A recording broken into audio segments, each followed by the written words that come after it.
2, 1.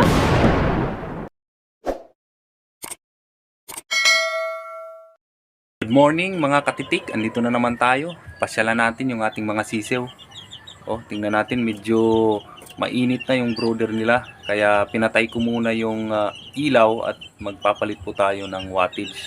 Kasi yung gamit natin is 50 watts. Ngayon magbababa tayo into 25 watts. We will be using 25 watts para medyo bumaba-baba yung init sa loob ng kanilang brooder. Kasi malaki na sila at mainit na rin yung mga katawan nila dahil lumalaki na sila.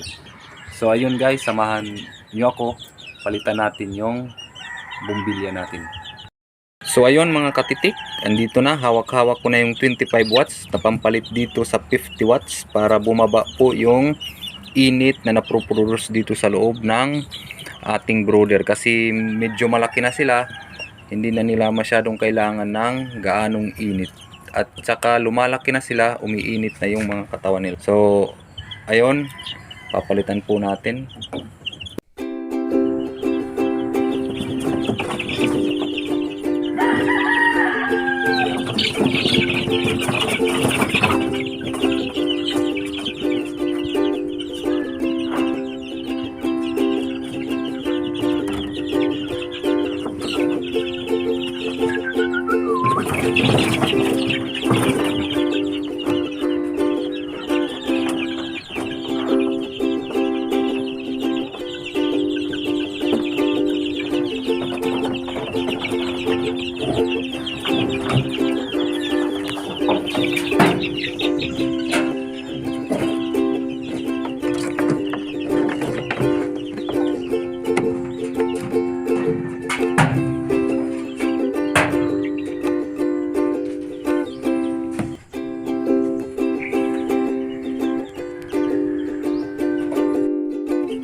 So ayun guys, hanggang dito na lang.